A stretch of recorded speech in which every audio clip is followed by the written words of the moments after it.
Shalom jemaat yang dikasihi Tuhan, mari kita persiapkan diri kita untuk mengikuti ibadah pada hari Minggu ini. Walaupun jemaat beribadah dari rumah masing-masing, tetapi kita harus tetap menghormati Tuhan di dalam kita mengikuti ibadah. Nats pengantar ibadah kita bagi hari ini terambil dari Kolose 3 ayat 23. Apapun juga yang kamu perbuat, perbuatlah dengan segenap hatimu seperti untuk Tuhan dan bukan untuk manusia. Ibadah ini kita mulai dengan satu keyakinan bahwa pertolongan kita datangnya dari Tuhan yang menciptakan langit dan bumi, Allah yang tetap setia untuk selama-lamanya dan yang tidak pernah meninggalkan perbuatan tangannya. Turunlah atas kita sekalian berkat yang datangnya dari Allah Bapa, Allah Anak, dan Allah Roh Kudus. Amin. Jemaat dipersilakan duduk. Mari kita akan mengangkat satu pujian dari KPPK 391. Hormat bagi Allah Bapa.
Saya undang jemaat untuk bangkit berdiri.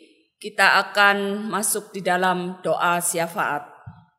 Pertama-tama mari kita berdoa untuk penanganan masalah COVID di seluruh negara di dunia.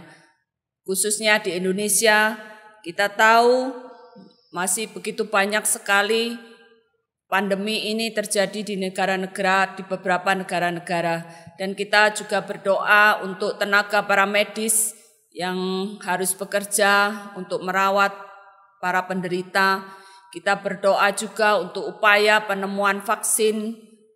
Bila kiranya Tuhan yang menolong para ahli untuk mereka boleh menemukan vaksin yang tepat untuk COVID-19 ini. Kita juga berdoa untuk upaya pembenahan sektor ekonomi di seluruh dunia. Kita tahu terakhir ini lebih dari 40 negara telah masuk di dalam negara yang mengalami resesi di dalam ekonomi. Kita mohon Tuhan yang menolong agar setiap negara boleh mampu mereka membenahi kembali situasi perekonomian di negara masing-masing, juga di negara kita. Mari jemaat sekalian kita masuk di dalam doa. Bapa di surga, kami sungguh bersyukur Tuhan, jikalau sampai hari ini Tuhan tolong kami, pelihara kehidupan kami.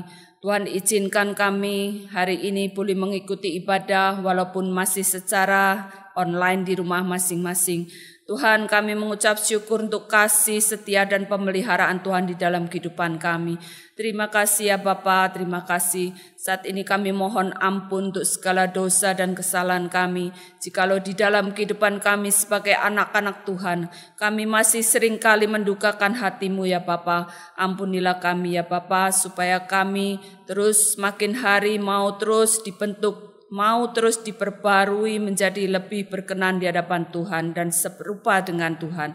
Terima kasih Bapa, saat ini kami ingin berdoa untuk penanganan masalah COVID di beberapa negara bagian di seluruh dunia khususnya. Kami menyerahkan Tuhan agar setiap pemerintah di negara-negara yang terkena pandemi COVID, Tuhan menolong mereka di dalam mengupayakan pemulihan negara mereka. Kami berdoa Tuhan bagi tenaga medis yang bekerja siang dan malam, Tuhan tolong mereka di dalam membantu para penderita. Bapa, saat ini kami juga berdoa untuk upaya penemuan vaksin untuk COVID-19 ini. Kiranya Tuhan Engkau yang akan menolong Bapa agar supaya seturut dengan izin daripada Tuhan, vaksin daripada COVID-19 ini boleh segera ditemukan. Kami rindu Tuhan negara-negara di dunia boleh kembali dipulihkan, disembuhkan dari masa pandemi ini. Biarlah kiranya Tuhan berikan hati kepada kami, anak-anak-Mu khususnya, untuk tetap bersandar dan berseru hanya kepada Engkau saja. Bapa, saat ini kami berdoa juga untuk upaya pemulihan bidang ekonomi di seluruh dunia. Kami berdoa untuk pemerintah negara-negara yang saat ini sedang mengalami resesi. Walaupun kami bersyukur Tuhan negara kami Indonesia tidak termasuk di dalamnya, tetapi Engkau tahu Tuhan begitu banyak sekali warga negara di negara ini pun yang juga harus mengalami kemerosotan di dalam bidang ekonomi.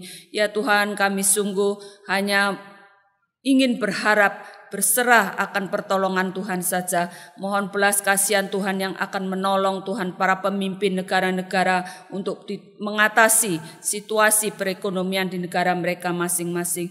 Terima kasih ya Bapa, saat ini kami menyerahkan bagi jemaat-Mu, khususnya mereka yang saat ini sedang sakit. Kiranya Tuhan menolong dalam situasi seperti ini. Tuhan, akan lebih sulit sekali ketika mereka harus berobat ke rumah sakit. Ya Tuhan, tetap berikanlah kekuatan dan penghiburan bagi setiap anak-anak-Mu di dalam mereka menjalani perawatan di rumah, supaya Tuhan mereka tetap boleh menaruh pengharapan mereka hanya ke dalam tangan Tuhan saja. Berkati Tuhan bagi orang-orang keluarga yang merawat mereka.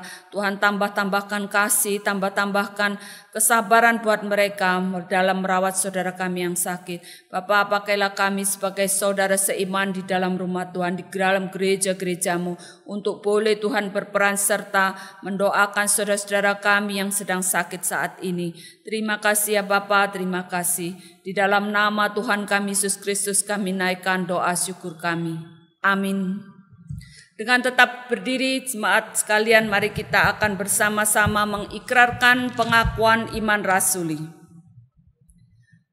Aku percaya kepada Allah, Bapa yang Maha Kuasa, Khalik langit dan bumi, dan kepada Yesus Kristus anaknya yang tunggal Tuhan kita, yang dikandung daripada Roh Kudus, lahir dari anak darah Maria, yang menderita sengsara di bawah pemerintahan Pontius Pilatus, disalibkan, mati dan dikuburkan, turun ke dalam kerajaan maut. Pada hari yang ketiga, bangkit pula dari antara orang mati, naik ke surga, duduk di sebelah kanan Allah, Bapa yang Maha Kuasa, dan dari sana Ia akan datang untuk menghakimi orang yang hidup dan yang mati. Aku percaya kepada Roh Kudus, gereja yang kudus dan am, persekutuan orang kudus, pengampunan dosa, kebangkitan tubuh dan hidup yang kekal. Amin. Jemaat dipersilakan duduk kembali. Kita akan kembali menaikkan satu pujian dari KPPK 190. Pujian ini sungguh indah kata-katanya ya. Judulnya adalah Tuhan Memanggilmu. Pujian ini mempertanyakan kepada kita, apakah kita sebagai anak-anak Tuhan siap untuk pergi melayani Tuhan. Ketika ladang sudah menguning, perlu banyak penuai yang harus pergi menuainya. Apakah kita siap untuk pergi? Jangan bicarakan mengenai talenta, karena setiap kita sudah diberikan talenta itu. Dan tinggal bagaimana kita sebagai penerima talenta untuk boleh menggunakan, untuk melayani Tuhan dengan talenta yang Tuhan sudah berikan pada kita. Pujian dari KPPK 190, Tuhan memanggilmu.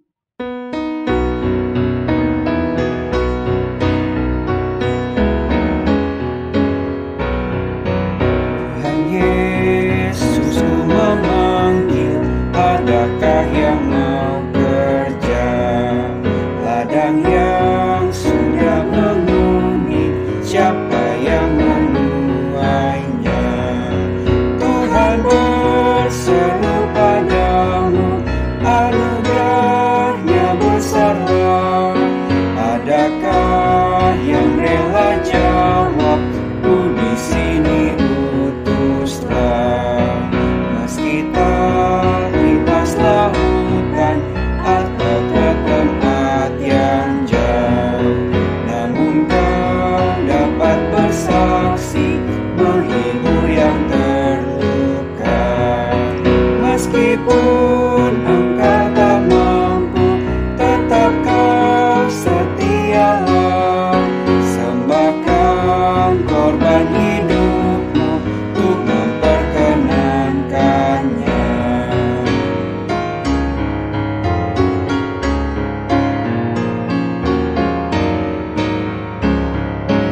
Meski tak berdiri tinggi di atas tembok Sion, namun Kau dapat membawa mereka kepadanya. Berdoalah bagi mereka, inilah perintahnya. Ada yang ke tempat jauh dan sebeban engkau. Janganlah engkau berkata, ku tak punya talenta. Ribuan jiwa binasalah, kini yang mengutusmu. Turut akan perintahnya, terimalah utusannya. Ia panggil, cepat kau jawab, ku di sini utuslah. Mari kita akan bersama-sama membaca bacaan pertanggapan kita yang hari ini terambil dari 1 Korintus 12 ayat 4 sampai yang ke-11. 1 Korintus 12 ayat 4 sampai 11. Ada rupa-rupa karunia, tetapi satu roh. Dan ada rupa-rupa pelayanan, tetapi satu Tuhan.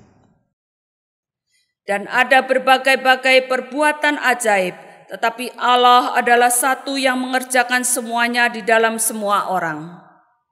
Tetapi kepada tiap-tiap orang dikaruniakan penyataan roh untuk kepentingan bersama.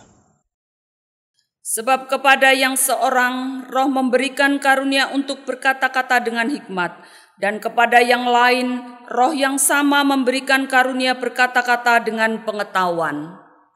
Kepada yang seorang roh yang sama memberikan iman, dan kepada yang lain ia memberikan karunia untuk menyembuhkan. Kepada yang seorang roh memberikan kuasa untuk mengadakan mujizat, dan kepada yang lain ia memberikan karunia untuk bernubuat, dan kepada yang lain lagi ia memberikan karunia untuk membedakan bermacam-macam roh. Kepada yang seorang ia memberikan karunia untuk berkata-kata dengan bahasa roh, dan kepada yang lain ia memberikan karunia untuk menafsirkan bahasa roh itu. Tetapi semuanya ini dikerjakan oleh roh yang satu dan yang sama. Ia memberikan karunia kepada tiap-tiap orang secara khusus, seperti yang dikehendakinya. Sampai di sini bacaan pertanggapan kita. Mari kita akan kembali menyanyikan satu pujian untuk mempersiapkan hati kita mendengarkan firman Tuhan, mana firman Tuhan hari ini akan disampaikan oleh penginjil Jonathan Lim dengan tema You've Got Gifts. Kita akan pujikan pujian tetap setia. Kiranya sebelum mendengarkan firman Tuhan, kita mohon Tuhan menyelidiki setiap hati kita. Apakah benar di dalam hati kita ini kita mengasihi Tuhan? Pujian tetap setia.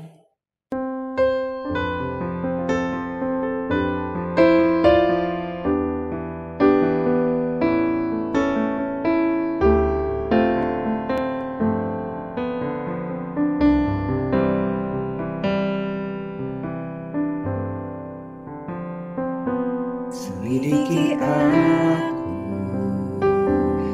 lihat hatiku, apakah ku sungguh mengasihimu, Yesus, Kau yang Maha Tahu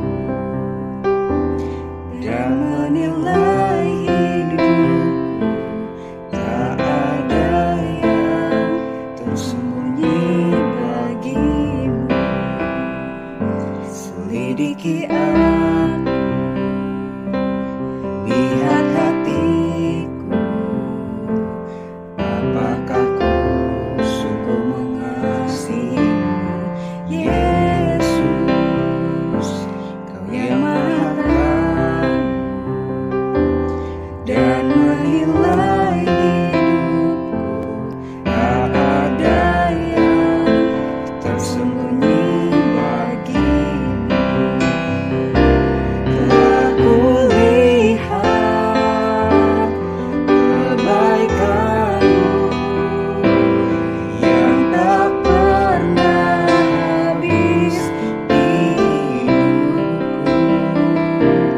Ku berjuang sampai akhirnya Kau dapati aku tetap setia. Telah kulihat kebaikan-Mu yang tak pernah habis di hidupku. Ku berjuang sampai akhirnya Kau dapati aku tetap setia. Kau dapati aku tetap setia.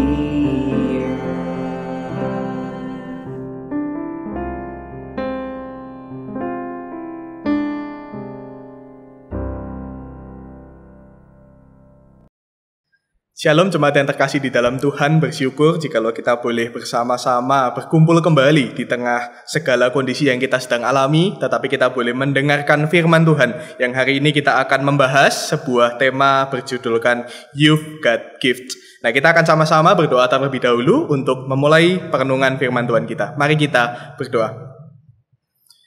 Tuhan, kami berdoa saat ini, biarlah Engkau Allah yang menolong kami, supaya kami tidak hanya fokus kepada kata-kata manusia, karena kami sadar bahwa kata-kata manusia itu terbatas, tetapi kami memahami bahwa di balik kata-kata manusia ada Tuhan yang mau berkomunikasi dengan kami, ada Tuhan yang mau berfirman kepada kami, dan biarlah kami boleh mendengarkan firman itu, sehingga kami boleh memahami isi hati Tuhan satu langkah lagi, dan hidup kami boleh semakin diubahkan untuk serupa dengan Tuhan satu langkah lagi. Terima kasih untuk anugerah-Mu Tuhan. Kami berdoa menyerahkan waktu pemberitaan firman Tuhan ini ke dalam tangan-Mu.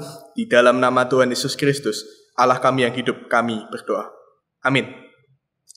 Sekali lagi shalom jemaat yang terkasih di dalam Tuhan. Kita bersyukur kalau hari ini kita kembali boleh belajar dari firman Tuhan yang terambil dari Matius 25 ayat 14 hingga ke 30. Kita akan membuka ayat yang akan mendasari perenungan firman Tuhan kita yang terambil dari Matius 25 ayat ke-14 hingga ke 30. Saya ulangi sekali lagi, Matius 25 ayat ke-14 hingga ke 30. Saya akan membacakan bagi setiap kita, biarlah kita boleh memperhatikan di dalam Alkitab kita masing-masing dan kita boleh merenungkan firman Tuhan pada pagi hari ini.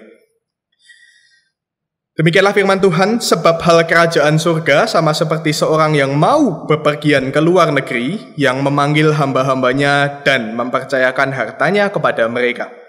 Yang seorang diberikannya 5 talenta, yang seorang lagi 2, dan yang seorang lain lagi 1, masing-masing menurut kesanggupannya, lalu ia berangkat. Segera pergilah hamba yang menerima 5 talenta itu. Ia menjalankan uang itu lalu beroleh laba 5 talenta. Hamba yang menerima 2 talenta itu pun berbuat demikian juga dan berlaba 2 talenta. Tetapi hamba yang menerima 1 talenta itu pergi dan menggali lubang di dalam tanah, lalu menyembunyikan uang tuannya. Lama sesudah itu pulanglah tuan hamba-hamba itu lalu mengadakan perhitungan dengan mereka.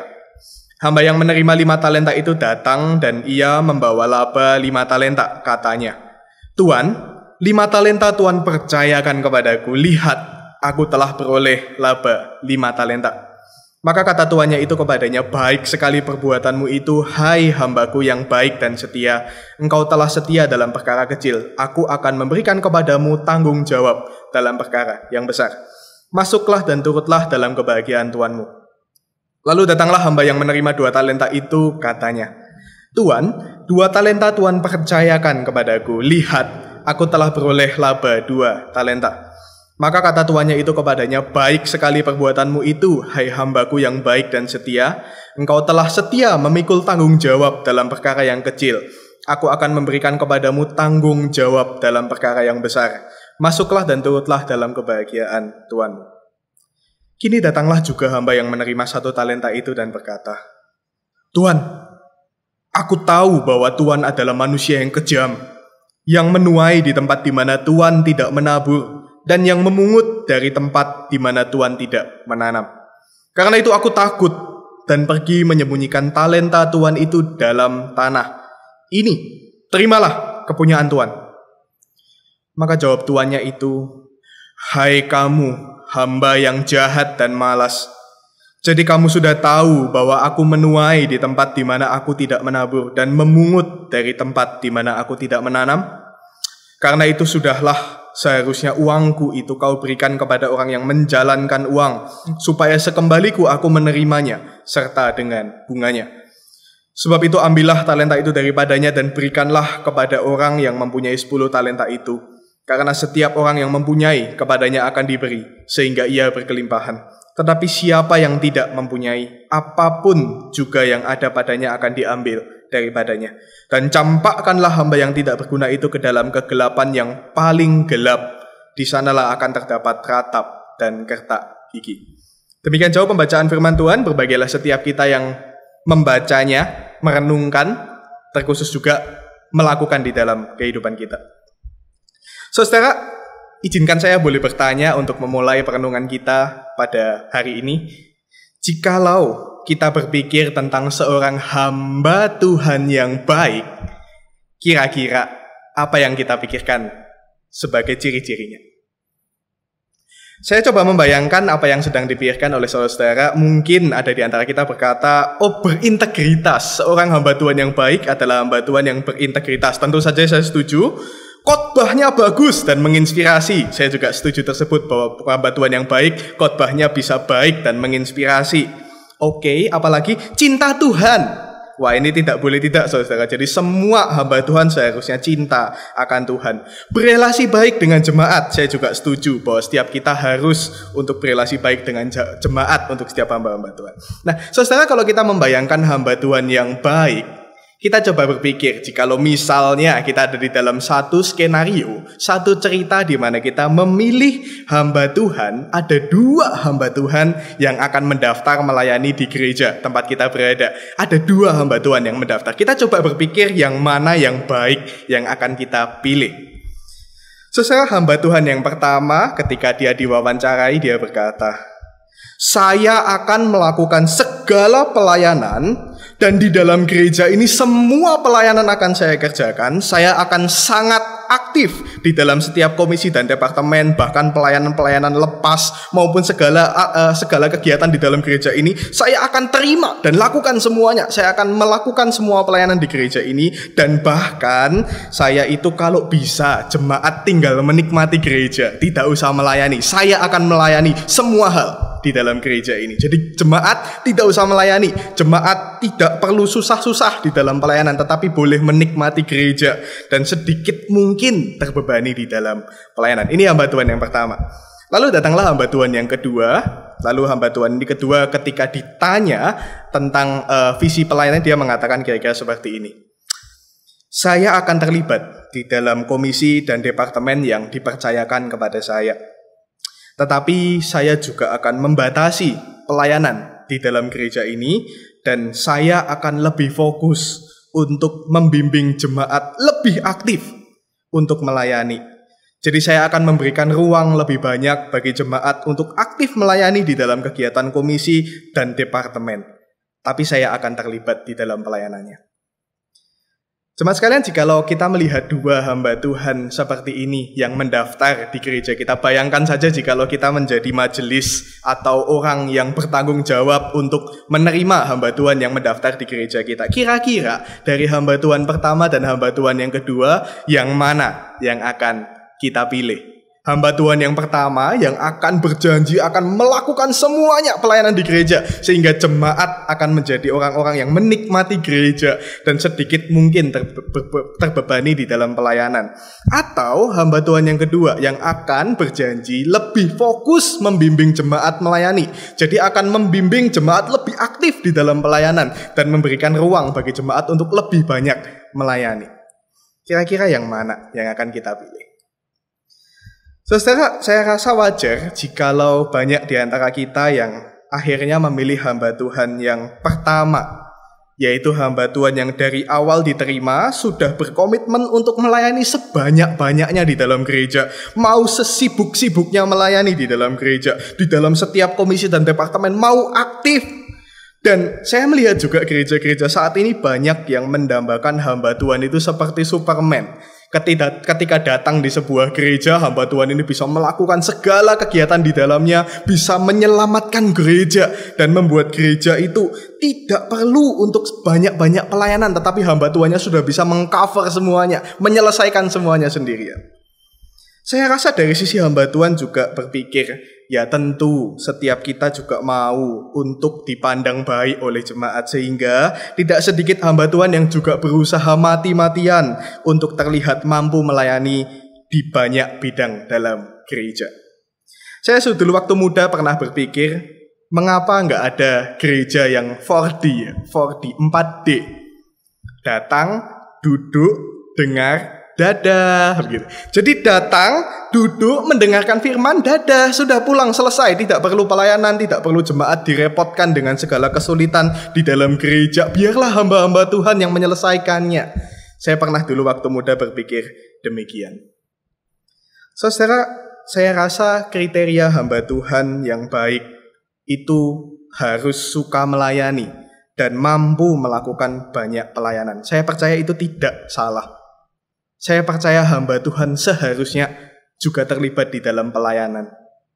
Saya percaya hamba Tuhan yang aktif di dalam pelayanan pun bukan hamba Tuhan yang salah. Itu adalah hal yang baik.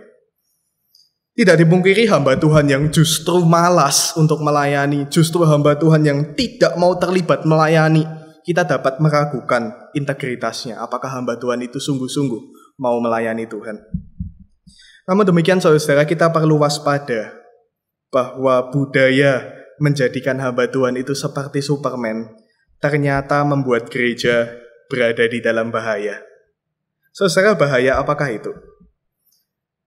Gereja zaman sekarang ternyata terancam dengan sebuah sindrom jemaat penonton. Gereja zaman sekarang terancam dengan sebuah penyakit yang menjadi gereja penonton. Apa itu? Itu adalah sebuah fenomena di mana jemaat lebih menyukai untuk tidak terlibat di dalam pelayanan yang mengikat ketika berada di dalam satu gereja atau komunitas Kristen. Saudara, ada sebuah survei dari satu gereja di Indonesia. Saya menemukan hasil survei ini di internet, menyatakan bahwa di gereja tersebut 65% jemaatnya atau 2/3 dari jemaatnya tidak pernah terlibat sama sekali di dalam pelayanan secara aktif. 2/3 jemaat dari gereja itu tidak pernah melayani secara aktif. Yang menjadi jemaat aktivis hanya 12%. Yang terlibat di dalam pelayanan musik atau pemimpin pujian hanya 8%. Dan hanya 2% yang pernah terlibat di dalam kepanitiaan. Sisanya adalah jemaat yang kurang dapat didefinisikan. Bapak Ibu, jemaat sekalian, kita melihat bahwa saya percaya juga banyak gereja-gereja yang jemaat aktifnya lebih banyak dari gereja di dalam survei ini. Saya percaya itu. Akan tetapi bukankah hasil dari survei ini menjadi perwakilan bahwa fenomena kepasifan jemaat itu menjadi masalah serius bagi kekristenan? Tidak jarang belakangan ini terdengar dari pemimpin-pemimpin gereja maupun hamba-hamba Tuhan di gereja tertentu mengatakan bahwa sangat sulit untuk mencari pelayan. Sangat sulit untuk mencari pelayanan baik di pelayanan mimbar maupun pelayanan tidak mimbar atau belakang mimbar. Tidak sedikit pembina atau komisi, departemen, pembina pengurus perlu memaksa jemaat untuk mau jadi pengurus. Tidak jarang kita melihat bahwa banyak gereja yang jumlah majelis atau diakennya tidak mencukupi kebutuhan dari komisi dan departemen yang ada. Kalau digambarkan mungkin banyak gereja yang seperti stadion sepak bola. 22 pemain yang bermain di lapangan, sisanya ribuan penonton yang hanya bersorak, berkomentar dan menonton jalannya pertandingan. Bapak Ibu, alhasil kita terjebak di dalam satu budaya bahwa orang Kristen tidak perlu melayani, tidak perlu mengekspresikan iman dalam tindakan yang nyata, baik untuk gereja ataupun untuk dunia. Hanya sekadar menonton gereja. Saudara, bagaimanakah kata Alkitab terhadap fenomena jemaat seperti ini? Kita bersyukur jikalau Alkitab mengajarkan kepada kita bahwa melayani adalah tugas dari setiap orang Kristen dalam segala talenta yang Tuhan berikan bagi setiap kita. Melayani dan berbuah adalah tugas dari setiap orang Kristen dalam segala talenta yang Tuhan berikan bagi setiap kita. Saudara, mari kita belajar dari perumpamaan tentang talenta yang Yesus sampaikan kepada murid-muridnya. Tentu kita sudah sering mendengar dari perumpamaan ini, akan tetapi kita akan belajar lebih dalam untuk memahami pesan apa yang ingin Yesus sampaikan kepada murid-muridnya. Dikisahkan di dalam perumpamaan ini ada seorang kaya yang pergi meninggalkan hamba-hambanya untuk pergi ke luar negeri. Kemudian Tuhan ini mempercayakan 10 talenta kepada hamba yang pertama, 5 talenta. Untuk yang pertama diberikan 5 talenta, yang hamba kedua diberikan 2 talenta, dan hamba yang ketiga diberikan 1 talenta. Kita melihat bersama-sama dari bagian ini. Ketika melihat dari talenta yang diberikan, lalu setelah tuannya ini pulang kembali dari perjalanannya, hamba yang memiliki 5 talenta ini berkata kepada tuannya, "Tuan, ini 5 talenta beserta dengan yang aku usahakan menjadi 10 talenta, aku kembalikan kepada Tuan." Demikian juga hamba yang memiliki 2 talenta juga mengusahakan dengan cara yang sama. Akan tetapi hamba yang ketiga tidak menghasilkan apa-apa. Hamba yang ketiga hanya menyimpan 1 talenta itu dan menguburkannya, lalu akhirnya mengembalikan tanpa menghasilkan sesuatu. Dari ketiga hamba ini, hamba yang pertama dan kedua mendapatkan pujian yang sama. Akan tetapi hamba yang ketiga mendapatkan teguran dan hukuman dari tuannya. Saudara, perumpamaan ini mengajarkan kepada kita untuk mengembangkan segala sumber daya yang dimiliki oleh hidup kita. Talenta-talenta yang Tuhan percayakan di dalam kehidupan kita, kita gunakan lagi untuk kemuliaan Tuhan. Saudara, tetapi ketika saya membaca bagian ini, ada bagian kecil dari hati saya yang tergelitik dan merasa tidak nyaman dengan perkataan hamba yang ketiga. Hamba yang ketiga berkata, "Tuan, aku tahu bahwa Tuan adalah manusia yang kejam, yang menuai di tempat di mana Tuan tidak menabur dan yang memungut dari tempat di mana Tuan tidak menanam. Karena itu aku takut dan pergi menyembunyikan talenta Tuan itu di dalam tanah. Ini, terimalah kepunyaan Tuan." Saudara, ketika saya membaca bagian ini, perkataan dari hamba yang ketiga ini, saya berpikir, iya, betul juga ya. Kenapa hamba-hamba ini wajib untuk menjalankan uang tuannya?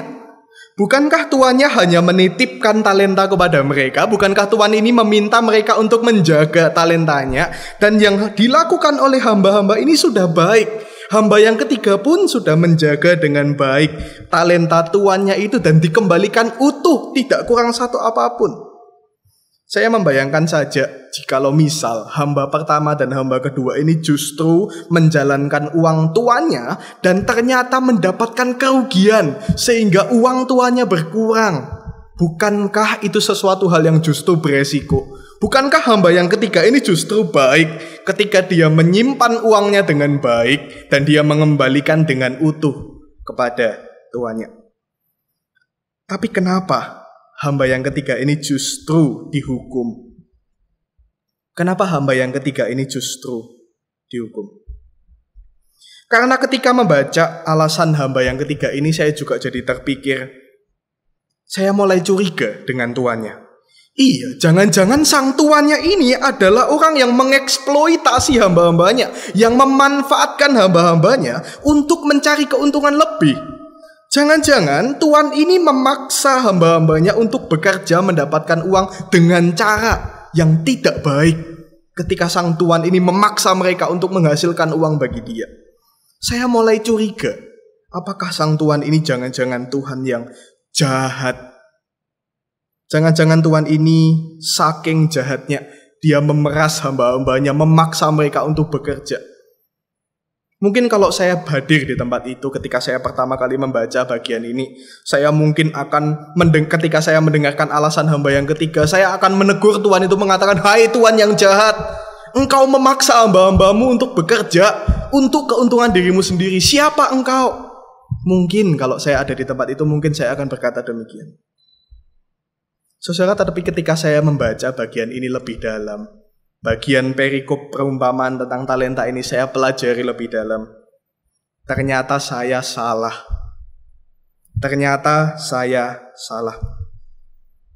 Saya baru menyadari bahwa ternyata justru hamba yang ketiga ini adalah seorang penipu, dia seorang pemalas, dan dia adalah orang yang licik. Mengapa demikian? Mari kita mempelajari dari poin-poin penting dari perikop ini supaya kita bisa melihatnya dengan lebih jelas. Pertama, kita melihat dari posisi hamba pada waktu itu. Hamba di dalam bahasa Yunaninya adalah doulos, yaitu orang-orang yang melayani sebagai hamba atau budak-budak di dalam zaman itu. Tetapi ketika kita melihat di dalam zaman Yesus, doulos ini bukan hanya seperti budak yang kita bayangkan di film-film sebagai orang yang diikat, lalu dipaksa untuk bekerja, dipukuli untuk melakukan pekerjaan kasar. Tidak hanya seperti itu. Ternyata doulos juga bisa jadi seorang hamba di dalam rumah tangga. Di dalam bahasa Inggrisnya mungkin steward atau butler. Jadi seseorang hamba yang dipercaya untuk mengatur rumah tangga dari tuannya. Sebenarnya kalau kita melihat demikian, berarti hamba-hamba ini, doulos-doulos ini memiliki posisi yang lebih tinggi dibandingkan budak-budak yang hanya dipekerjakan secara kasar. Memang mereka sama-sama tidak diupah. Doulos yang menjadi butler, menjadi pengatur rumah tangga pun tidak dibayar. Demikian juga dengan budak-budak, semuanya tidak memiliki upah. Akan tetapi hamba-hamba di dalam bagian ini, mereka memiliki tanggung jawab yang tinggi, yaitu untuk mengatur rumah tangga dari tuannya. Karena itu kalau kita melihat menjalankan uang yang dilakukan, ditugaskan oleh tuannya ini, itu bukanlah pekerjaan yang di luar kemampuan mereka, bukan di luar job description-nya mereka. Tapi ini memang adalah tugas mereka sebagai pengatur rumah tangga. Kalau kita melihat film Batman misalnya, saya salah satu juga pecinta dari film-film superhero. Di dalam film Batman ada seorang bernama Alfred Pennyworth, jadi seorang hambanya Batman. Kalau kita melihat dia mengerjakan rumahnya, dia mengerjakan pekerjaan rumahnya bukan hanya untuk mengepel lantai, bukan hanya mengelap kursi, tapi Alfred Pennyworth juga memiliki tugas untuk menjaga rumah dari Bruce Wayne ini, sang Batman itu. Dan dia menjadi kaki tangan dari keluarga ini untuk banyak hal di dalam urusan rumah mereka. Saya melihat Alfred Pennyworth ini menggambarkan doulos-doulos di dalam bagian ini. Mereka bukan hanya budak, tetapi orang-orang ini adalah orang-orang yang berkapasitas untuk dipercaya mengatur rumah tangga dari tuannya.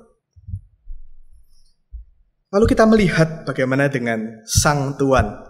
Poin kedua. Poin pertama tadi kita melihat hambanya, bahwa ternyata hambanya ini bukan cuman budak, tapi memang orang yang dipercaya untuk mengatur rumah tangga. Kita sekarang melihat kepada sang tuannya. Bagaimana dengan sang tuan? Kalau kita melihat di dalam bahasa Indonesia, terjemahan bahasa Indonesia, kita melihat seakan-akan tuannya ini seperti diktator yang jahat, yang memaksa hamba-hambanya untuk menghasilkan uang. Tetapi sangat berbeda kalau kita mempelajari konteks bahasa Yunani dan konteks dalam kebudayaan zaman itu. Kalau kita melihat dikatakan tuan ini mempercayakan hartanya. Sang tuan ini mempercayakan hartanya kepada hamba-hambanya ini. Kalau di dalam terjemahan aslinya mungkin katanya sesimpel menyerahkan talenta itu, menyerahkan. Akan tetapi kalau kita memaknainya di dalam bahasa yang tepat, kita menemukan bahwa ternyata menyerahkan harta ini bukan cuma sekedar ini ya uangku, silakan. Bukan hanya itu. Tetapi bagi tuannya ini adalah sesuatu trust, kepercayaan dari sang tuan untuk menyerahkan uangnya. Ini uangku, aku percaya engkau bisa menjaga uangku. Ada makna yang lebih dalam dari perkataan aku mempercayakan hartaku. Ternyata juga ada unsur afeksi atau perasaan dan ikatan dari sang tuan ini kepada hambanya. Sang tuan ini mempercayai hambanya. Sang tuan ini terikat secara emosi, lebih percaya kepada hamba-hambanya ini untuk mengerjakan keuangannya. Karena itu kita melihat bahwa tuannya ini justru bukan memperalat hamba-hambanya, bukan memanfaatkan hamba-hambanya, tapi justru karena dia percaya, maka sang tuan ini mempercayakan hartanya kepada hamba-hambanya. Saudara, berapa banyak yang dipercayakan kepada hamba-hambanya ini? Ternyata jumlahnya sangat fantastis. Kalau kita melihat dari 5 talenta, 5 talenta itu kalau kita melihat di dalam zaman itu artinya 10.000 dinar. 1 dinar itu upah kerja 1 hari. Sesuai kalau misal kita bayangkan UMR Surabaya itu 4 juta rupiah misalnya. Maka kira-kira yang diberikan kepada hambanya ini 1 talenta itu 1,3 miliar rupiah. 1,3 miliar rupiah diberikan kepada hambanya. Dipercayakan kepada hambanya untuk diatur. Di sini kita melihat bahwa ternyata tuannya ini bukan orang yang jahat, tetapi justru tuannya ini adalah orang yang sangat baik hati, murah hati, dan dengan kepercayaannya dia mempercayakan hartanya kepada hamba-hambanya. Betapa luar biasa sang tuan ini. Tapi bagaimana bisa sang tuan ini mempercayakan uang dengan jumlah yang sangat besar itu kepada hamba-hambanya? Di sini kita melihat salah satu profil lain dari tuannya ini. Tuannya ini tidak hanya baik, tetapi tuan ini juga adalah tuan yang cerdas. Kita melihat sisi tuannya ini, tuan yang baik, tuan yang cerdas. Kenapa cerdas, saudara? Karena ia tidak memberikan kepercayaan dengan sembarangan. Ia mempercayakan hartanya sesuai dengan kapasitas dari tiap-tiap hambanya. Tuan yang cerdas ini gak sembarangan mempercayakan uangnya, hartanya kepada hamba-hambanya, tetapi dia melihat kapasitas hamba-hambanya dengan baik.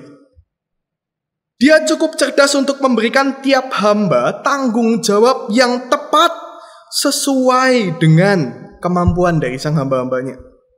Kita kalau membandingkan dengan Firaun sebagai tuan dari Israel pada waktu perbudakan di Mesir, atau Rehabeam yang menindas bangsa Israel dengan tangan besi, maka kita membandingkan tuan yang digambarkan oleh Yesus ini adalah tuan yang sangat-sangat baik, sangat-sangat cerdas, yang mempercayakan pekerjaan bagi hamba-hambanya untuk mengerjakan pekerjaan yang besar.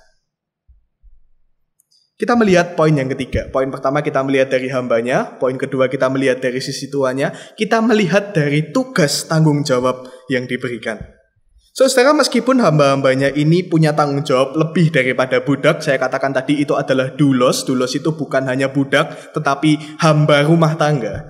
Tapi sebenarnya tuan mereka tidak wajib untuk mempercayakan hartanya kepada hamba-hambanya. Hamba-hambanya pun tidak berhak untuk menerima kepercayaan itu dari tuannya. Mari saya ajak kita membuat skenario apabila misalnya Tuhan ini tidak memberikan kepercayaan kepada hamba-hambanya. Pertama, kalau kita melihat dari sisi hambanya, kalau hamba itu tidak diajak oleh tuannya menjadi hamba di rumahnya, apa yang terjadi? Hamba itu bisa saja mati kelaparan dan menganggur tanpa pekerjaan dan orang yang memelihara. Jadi sang tuan ini ketika mengajak orang-orang ini menjadi hambanya, itu sudah sesuatu anugerah yang besar, di mana sang tuan ini menjamin akan memelihara hamba-hamba yang dipekerjakan ini. Itu adalah suatu anugerah. Tanpa ada sang tuan, hamba-hamba ini tidak akan bisa bertahan. Apalagi ketika kita melihat di dalam bagian ini, sang tuan itu mempercayakan lebih kepada hamba-hambanya. Tidak cuma dipelihara, tapi sang tuan ini memberikan tugas tanggung jawab yang luar biasa bagi hamba-hambanya. Kalau kita melihat dari sisi tuannya, misalnya sang tuan ini ternyata boleh melakukan apa saja, lalu meminta sang hambanya itu untuk memegang pot gitu ya, pot tanaman dipegang begitu sepanjang hari sampai dia kecapean, boleh. Sang tuan boleh melakukan apapun bagi hamba-hambanya. Hamba-hambanya boleh diperlakukan seperti apapun, itu hak tuannya. Tapi ternyata sang tuan ini justru memberikan pekerjaan yang besar bagi hambanya. Saudara, bukankah itu kepercayaan yang begitu besar dari sang tuan dan anugerah yang begitu besar bagi hamba-hambanya? Saya membayangkan kalaupun sang tuan ini tidak meminta hamba-hambanya ini untuk mencari uang, sang tuan ini tidak akan miskin. Sang tuan ini sudah sangat kaya raya, sehingga tidak perlu bergantung kepada hamba-hambanya untuk melayani. Siapakah hamba-hambanya sampai sang tuan ini harus memaksa mereka untuk mencari uang bagi dia? Jadi kita melihat dari segi kepercayaan tuannya ini adalah anugerah yang besar. Saudara, kalau kita melihat dari 3 poin ini, dari sudut pandang hambanya, dari sudut pandang tuannya, juga sudut pandang pekerjaannya, kita melihat bahwa tuduhan yang diberikan hamba yang ketiga itu ternyata hanya alasan untuk kemalasannya. Dan itu adalah sebuah fitnah kepada sang tuannya. Padahal tuannya sudah berbuat baik, tetapi sang hamba ketiga ini justru memfitnah tuannya menjadi tuan yang jahat. Saudara, inilah hamba yang ketiga itu. Hamba penipu yang malas. Tuannya itu tidak jahat. Dia penuh kemurahan dan anugerah, sehingga ia memberikan kepercayaan kepada hamba-hambanya. Tuan ini juga tidak menuai dari apa yang tidak dia ditabur. Dia menabur. Sang tuan ini menabur kepercayaan. Sang tuan ini menaburkan modal kepada hamba-hambanya. Dia menabur. Tapi justru hamba yang menyembunyikan talenta ini, dia adalah orang yang malas. Dia adalah orang yang mengkhianati kepercayaan tuannya. Dan dia tidak mau melakukan tugasnya. Saudara, ketika saya merenungkan bagian ini, siapakah hamba yang ketiga itu? Saya melihat bahwa mungkin saya sudah menjadi orang yang ketiga itu. Mungkin saya sudah menjadi sang hamba yang ketiga itu ketika saya dipercayakan talenta oleh Tuhan di dalam pelayanan. Tetapi saya mengkhianati Tuhan. Saya malas dengan pelayanan yang saya seharusnya kerjakan.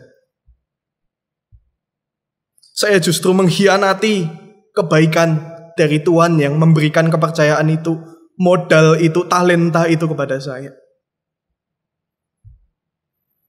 Lalu bagaimanakah kita bisa menjadi hamba-hamba yang setia di dalam pekerjaan pelayanan kita?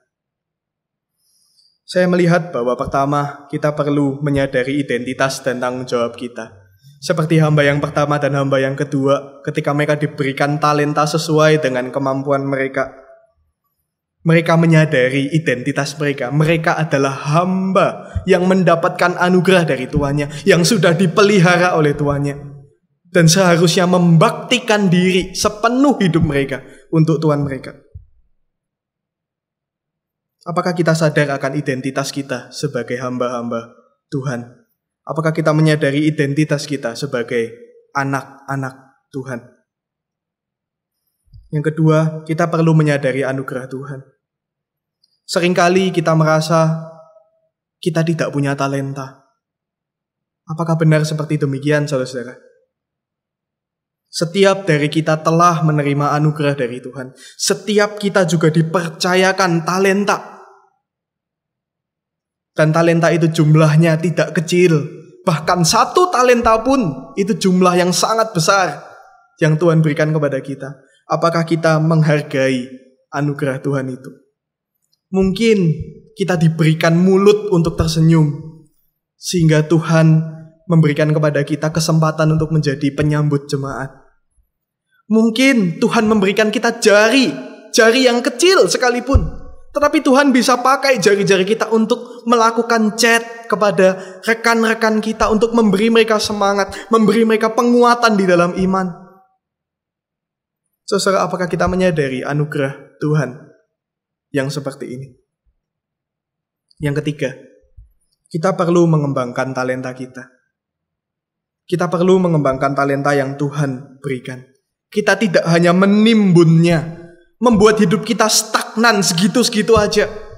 Tetapi kita perlu untuk mengupgrade talenta kita. Kita perlu mengembangkan talenta kita, sehingga kita semakin boleh dipakai oleh Tuhan.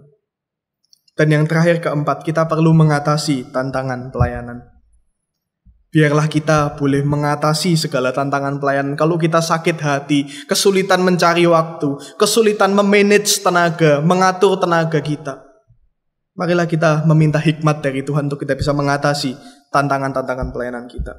Saya ingin menutup dengan sebuah ilustrasi bahwa di dalam teori Kristen ada 4 jenis orang-orang Kristen berkenaan dengan seberapa orang Kristen itu menjadi hamba yang baik di dalam pelayanan. Golongan yang pertama adalah golongan Kristen manekin. Bapak Ibu tahu manekin itu apa ya? Manekin adalah boneka yang dipajang di mal-mal atau tempat perbelanjaan untuk dipasangi baju untuk menjadi pajangan di dalam tempat belanja itu. Orang-orang Kristen manekin ini, mereka digambarkan sebagai pajangan manekin di tempat-tempat belanja. Terlihat ada, duduk di gereja. Tetapi tadi 4D. Datang, duduk, dengar, dadah. Tanpa memberikan kontribusi apapun bagi pekerjaan Tuhan di gereja maupun di dalam masyarakat. Di masyarakat juga seperti itu. Kita mengatakan bukan hanya di dalam gereja. Apakah ada Kristen-Kristen manekin di dunia ini? Bukan di gereja ya, bukan di dalam ruangan gereja maupun pelayanan di gereja. Ada, saudara-saudara, Kristen manekin di luar sana. Seperti apa? Ketika mereka memajang Kristus di KTP, memajang Kristus di kalung salib, memajang Kristus di dalam tempat pekerjaan mereka. Akan tetapi tidak berdampak apapun di dalam lingkungan pekerjaan maupun sosial mereka. Yang pertama, Kristen manekin. Yang kedua, Kristen komentator. Ini salah satu yang lebih baik daripada Kristen manekin. Naik tingkat. Orang-orang seperti ini tidak hanya manekin yang diam, tidak hanya cuman menjadi pajangan, tetapi orang-orang seperti ini suka berbicara. Mereka senang berbicara, senang sekali concern dengan keadaan gereja. Wah, gereja ini ya sepertinya kurang A, kurang B, kurang C. Tetapi concern mereka, perhatian mereka hanya sebatas komentar saja. Hobinya adalah memberitakan gospel, gosip pelayanan maksudnya ya, bukan gospel Injil ya. Mengomentari pelayanan, mengomentari pemimpin gereja dan pengurus, mengomentari, menggibahkan. Menggibah itu bahasa yang terkenal sekarang ya. Menggibah tuh membuat menjadi gosip masalah dan kejelekan jemaat yang lain. Sepertinya fight untuk membakar semangat gereja, tapi no action. Ini golongan kedua ya. Talk only, cuman menjadi komentator. Yang ketiga, Kristen individualis. Kristen yang berjalan sendirian. Ini lebih baik lagi daripada Kristen komentator. Jadi dia tidak banyak bicara, Tetapi orang-orang dalam golongan individualis ini semangat untuk melakukan sesuatu. Mereka secara aktif melakukan sesuatu. Suka action di dalam gereja.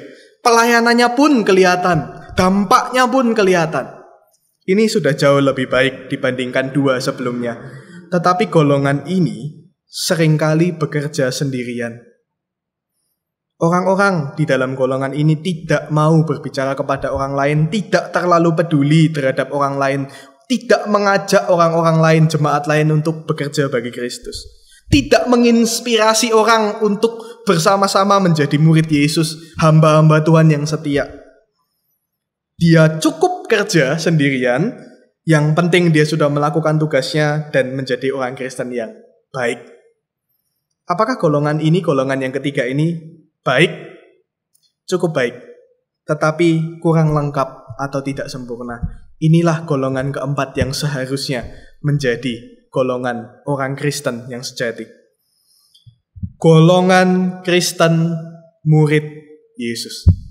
Golongan keempat adalah golongan murid Yesus yang berdampak secara efektif di dalam gereja. Baik dalam perkataan mereka untuk mengajak teman-temannya, semua jemaat untuk ikut bersama-sama aktif di dalam pelayanan bagi kemuliaan Tuhan. Baik di gereja maupun di tempat mereka berada di luar gereja. Dan juga memiliki action atau tindakan untuk mereka boleh melayani bagi Tuhan. Saudara, kalau kita melihat diri kita, orang Kristen seperti apakah kita? Orang Kristen manekin yang menjadi pajangan? Orang Kristen komentator yang hanya suka mengomentari pelayanan? Atau kita sudah lebih baik menjadi orang yang meskipun individualis tetapi kita bekerja?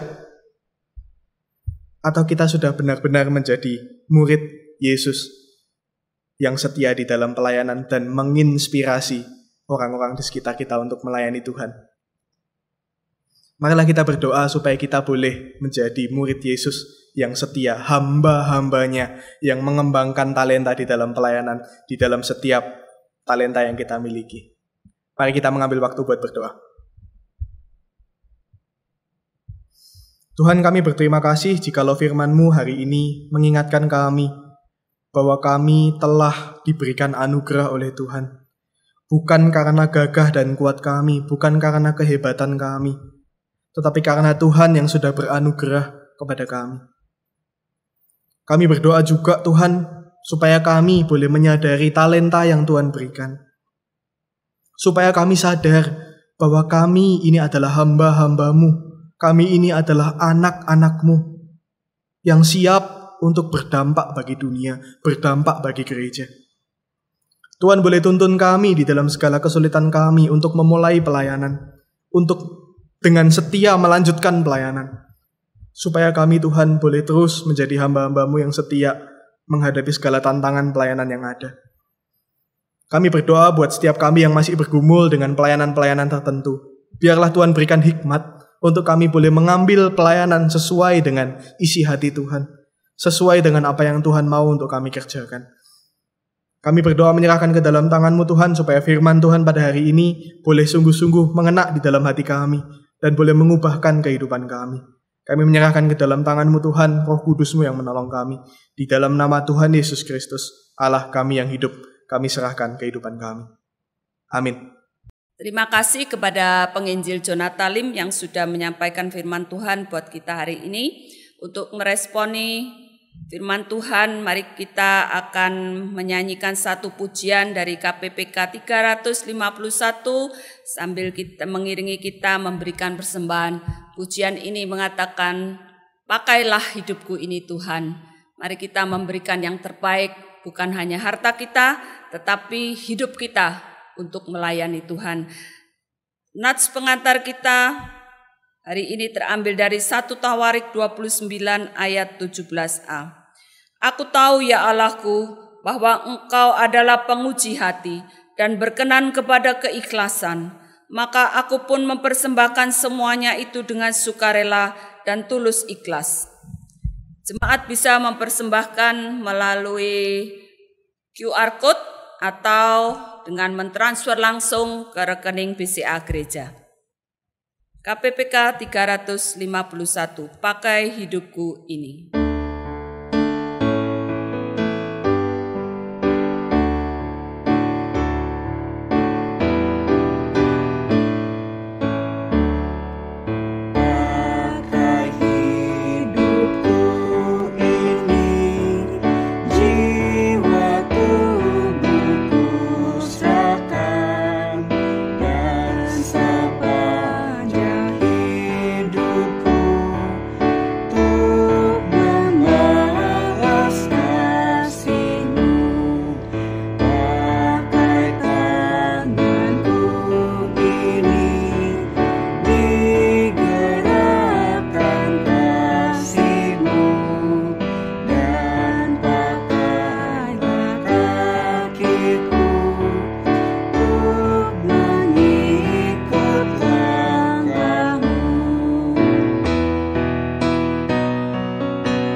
Saya undang jemaat untuk bangkit berdiri. Kita akan bersama-sama menaikkan doa persembahan kita. Terima kasih ya Tuhan, Engkau beri kesempatan pada kami untuk boleh membawa persembahan kami di hadapan Tuhan.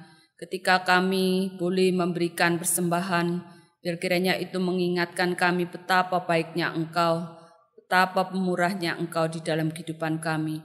Terima kasih ya Bapa, ajarlah kami bagaimana kami seharusnya memberikan persembahan dengan hati yang penuh ucapan syukur, dengan hati yang sukarela. Terima kasih Bapa, di dalam nama Tuhan kami Yesus Kristus kami naikkan doa syukur kami. Amin.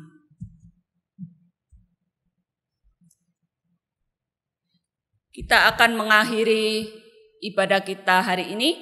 Mari kita akan bersama-sama menyanyikan doksologi dan doa berkat oleh penginjil Jonathan Lim.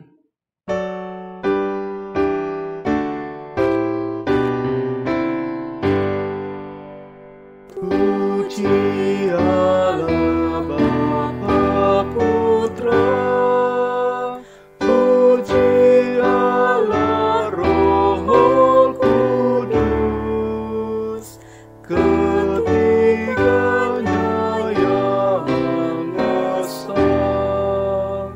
Pohon selamat sumber berkat. Amin. Saudara, marilah saat ini kita akan menerima berkat yang asalnya dari Tuhan. Demikianlah berkat dari Tuhan. Tuhan memberkati kita dan melindungi kita. Tuhan menyinari kita dengan wajah-Nya dan memberi kita kasih karunia.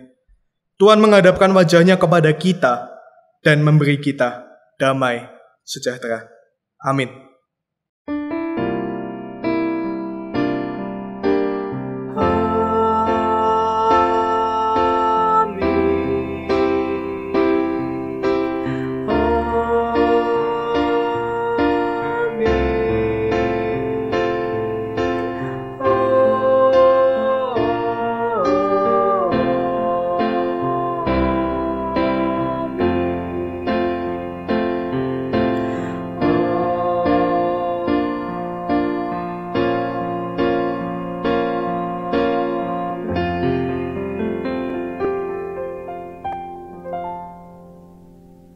Ibadah selesai, Tuhan Yesus memberkati kita semua.